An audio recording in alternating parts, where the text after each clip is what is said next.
Hey guys, so it's Joey again, and this is the continuation of the Blue Moon Esbat ritual videos, a step-by-step guide about setting up and conducting your ritual. So this, following the Scott Cunningham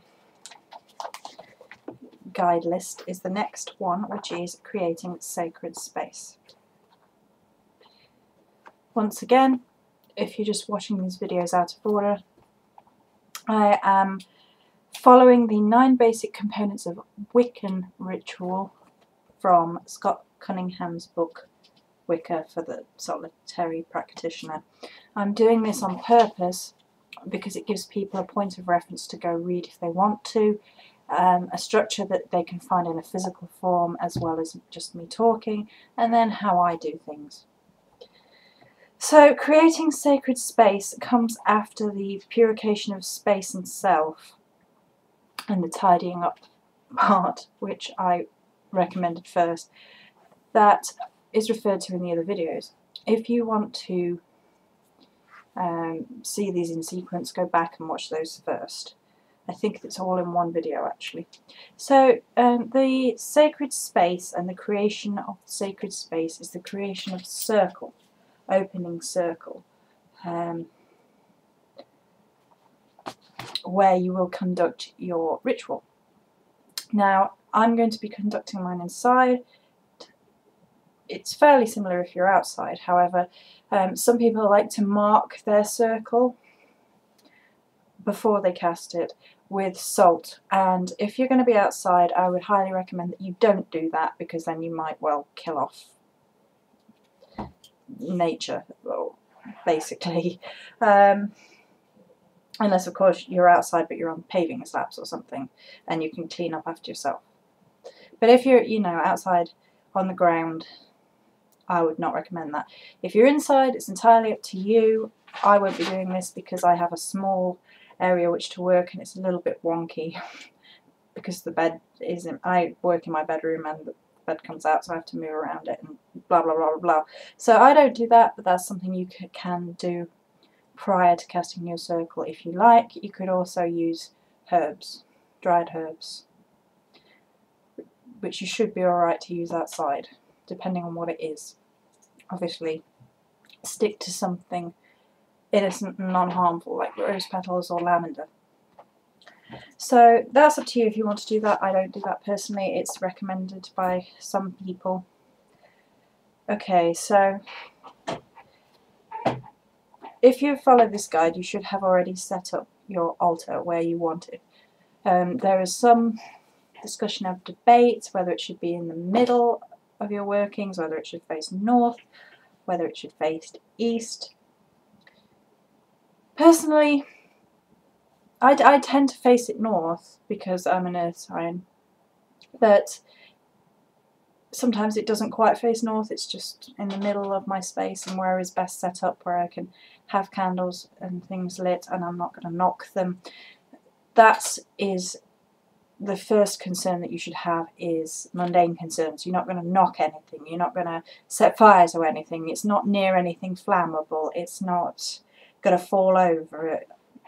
So put it somewhere sensible basically, and that will mark the middle working of your sacred space, and your altar is where you're going to be sat because it's got all of your representations of the goddess and whatever on. So you'll have all that set up beforehand. So generally speaking, it's just your altar and then anything around it that you're going to use. Your magical tools if you use them. You don't have to use magical tools. I'll discuss that in a second because when I talk through circle casting. Any spell work that you're going to do, I showed you yesterday my prosperity spell, which I set up ready to be performed on a video. That will be sat on my pentacle, which is a wooden circle with a pentagram on. Vitamin. Yeah. What else? I have candles around. Okay, let's just go to casting a circle. So you'll cast a circle after you have cleansed and purified your space. So first you'll go around with your incense or your smudge bundle as in the other video described. So your space is cleaned, cleansed, and so are you. You're cleansed and ready to go. So at this point you then cast a circle. Now you don't have to use any tools whatsoever to do this. You can use your projective hand and you visualize white light or white energy in a clockwise direction, and you walk round in a clockwise direction until the line of white energy or blue energy joins up in a circle and creates a dome. So it's more like a sphere. And as you cast it, you can say the circle is cast, or something basic like that. Some people use wands, some people use athames, some people use both. Cover this briefly. Right, this is my wand. I've shown it before. Wands are used for directing energy. This is my athame. Athames are used for commanding. I use both in mine. I draw the circle by directing my energy with the wand.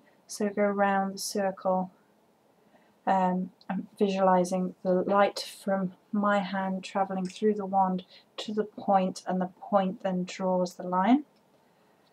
And then I call the quarters, cover this in a second, with the athame because that's more commanding and yeah. So you go around the edges of the room, or as I would anyway, and I cast the circle, and I will say something along the lines of the circle is cast once I've reached the point at which I started again. You visualize the circle becoming a blue-white dome over you and under you, and then it becomes a space. It's often in books it's called a space between worlds. It's a more sacred space, basically, where you set up your circle for protection, to keep the outside world out, to keep any negativity out, just in case. And then you move on and you call the quarters. Now, I have written my own, so you can see, I have written my own invocations to each element for each appropriate corner. I start in the east, which is air, move to south, which is fire, move to west, which is water, finish up, then north, which is earth, say hail again to in the east to complete, and go to the middle and then call spirit as a element first, and then I will do a charge of the goddess, calling the goddess, which I will devote its own video to. So I go around and cast my circle with the wand. So, and visualize. I then take my athame. This is the athame of the goddess. Obviously this is silver handled. Some people say athame have to be black handled, but I use this one just fine. Okay, so it's sheathed, but it wouldn't be sheathed when I was doing it, but I would then hold it up and into the corner and recite the invocation to the element whilst visualizing what I visualize. Often these are called the watchtowers. So people visualize different things in each corner. I visualized trees, which I've never read in a book, but it's something that felt more right to me. A lot of people are like, oh, well, visualize them like towers or guardians, and to me, trees seemed more appropriate. I connected with it better. So in the east, I visualize a cherry blossom tree with cherry blossoms floating in the breeze of air. In the south, either a citrus tree or a big oak full in the middle of summer offering shade from the summer sun. In the west for water, I visualise a weeping willow with the branches into the water, and then in the north I visualise a full pine tree decorated for Yule. Okay, so that's just how I do it. So I would then, after I have cast my circle, I then go into the east first. Now I've written these out and I will share them with you. This is how something I wrote this morning for this purpose. I didn't actually read anyone else's, I just came up with these. So I will go into the east and visualise the cherry blossom tree and say, in the darkness of night, in the soft lunar light, I call to thee, element of air, a midnight breeze, wind through the trees, the voice of the goddess. On this night of full moon, I ask for thy boon, that you watch over and protect my right. Hail and welcome. And then you pause and wait until you can feel the energy around you whilst you're visualising that tree. I visualise trees. You don't have to visualise trees, you can visualise whatever feels correct to you. So I then move to the south corner and with my projective handy up me, by the way, and visualise either the citrus tree or the oak tree, depending on what feels right. And I have written this for this. In the darkness of night, in the soft lunar light, I call to thee, element of fire, the crackling flame, desire untamed, the heart and will of the goddess. On this night of full moon, I ask for thy boon, that you watch over and protect my right. Hail and welcome. Again, wait for the energy to feel right. And then move to the west. And I have written this for the west, for water. In the darkness of night, in the soft lunar light, I call to thee, element of water, a meandering stream, raindrops against streams, the lifeblood of the goddess. On this night of full moon, I ask for thy boon, that you watch over and protect my right. Hail and welcome. Then we move to the north for earth and visualise the pine tree. In the darkness of night, in the soft lunar light, I call to thee, element of earth, the soft ground by my feet that grows and completes the physical form of the goddess. On this night of full moon, I ask for thy boon, that you watch over and protect my right. Hail and welcome. Then I would probably go to the east again and say hail and welcome, and then go to the centre for spirit. Not everybody calls on spirit as well as on the goddess. I do. I honour it as an element as well. I would visualise spirit as a sort of, in my head it's like a fairy tree. It would be purple and sparkly, and all the branches would have little lights on. It's a gnome tree. My gnome loves purple and sparkly, for anyone who's looking at me like, I thought you said fairies, not gnomes. Gnome's my hubby-to-be. So into the centre of the circle, visualise that fairy sparkly purple tree, and say, I would probably hold my Athame straight up at this point.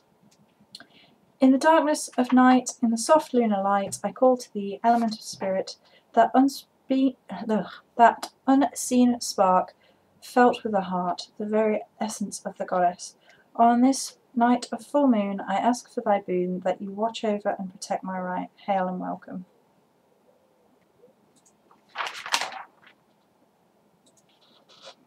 Okay, so that would then be my sacred space, my circle cast. I often visualise within the circle becoming like a forest. I usually visualise a stream running through the middle, trees around me in a circle.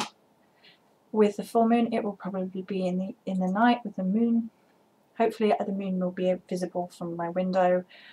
If it's not, I mean, you can still visualise that. Have the visualise of the moonlit forest with the stream and animals and peace and nature, and visualize all of that around you. So it becomes a visualization of a different space, a place where you can communicate with the goddess. If you go outside, obviously you don't need to visualize it, which is why Wiccans, witches, etc. prefer to go work outside.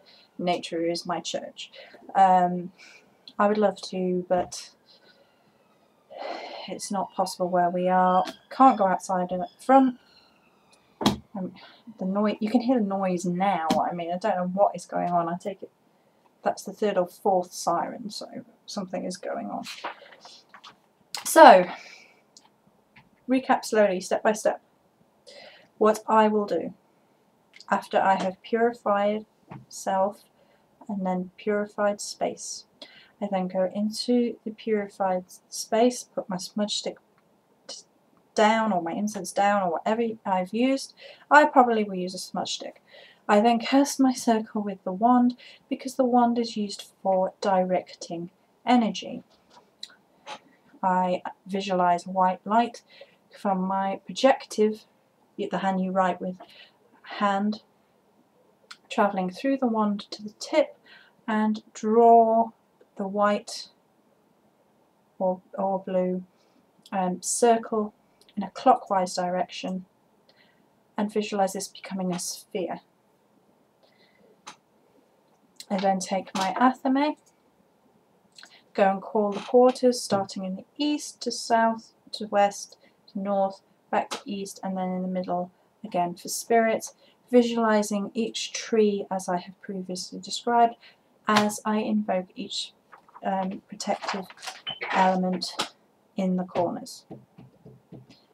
So that is how I will cast my circle. Obviously there is a lot written about circle casting, how different people do their circle casting. It can be daunting for new beginners because it requires a large level of visualization. I've never had a problem with visualization, but some people find it truly difficult. As I have said in my other videos, if you are new to all of this, very new, and you don't feel comfortable casting a circle yet, or you don't feel comfortable doing this, there are alternatives you can do which don't require a full-blown ritual. If you go and have a look at my video that says what is ritual and why do it, I suggest a few simple basic examples that you can do rather than casting a full circle and doing a full ritual. So if you don't feel comfortable, then don't go ahead and do it. But this is just how I cast my circle. I thought I would share my written invocations to the elements with you. I wrote those this morning myself, not from a book or anything, they're mine. The ways that I imagine or visualize the elements as trees is mine. I've never heard that anywhere else. That's something I felt right about and came up with, so that's how I visualize it. Other people visualize them as soldiers, other people visualize them as towers, other people visualize them as spirals of appropriate element. You can find 20 different ways of doing it in 20 different books. That's a personal choice. Again, a lot of the pagan path, witch's path, Wiccan path, however you want to describe it, is very personal. It's a path where you create your own ceremony, your own way of doing things. So, for example, I have written my own invocations to the elements. Let's have a quick look in Scott Cunningham and see if he has his in here. 57. Just to show you how things are done differently. Don't know. Maybe it will be in there. Okay. Right. I will read. Oh, he starts in the north. That's another thing. Some people start in the north. Some people start in the east. I start in east with air. That's just what feels right to me, because it feels to me like earth completes, which is what one of my lines. So, okay, let's read his east then, just for the sake of keeping it linear. Okay, so he says, "O spirit of the East Stone, ancient one of air, I call to you, attend the circle, charge this by your powers, old ones." He visualized a yellow mist of air energy. That's how he describes it here in his book. That's not how I would do it. I have a whole load of other books actually. Let's have a quick look, just to show you how differently people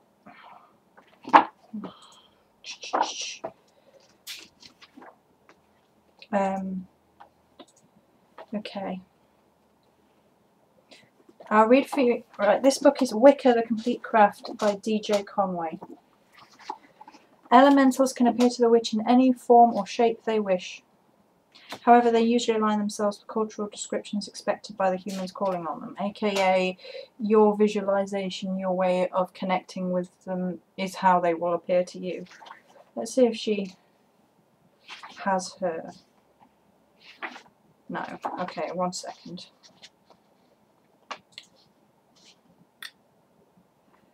Try that, 228.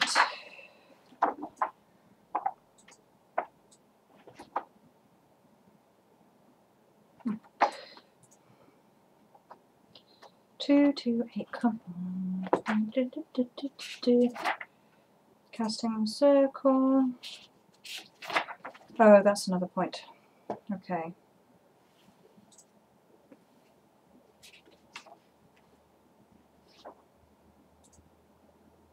Okay, so this is how D.J. Conway describes calling the elements. I will do east again. She starts in the east. She recommends to say this: "Lords and ladies of the east, all those ruled by the element of air, I do summon you to witness this ritual and guard this circle." She calls on lords and ladies. Scott Cunningham visualizes yellow mist. I use trees. Now, I bet you if we pull one more book that I have next to me, which is The Craft by Dorothy Morrison, A Witch's Book of Shadows. Bum bum. Yes. How do you do it?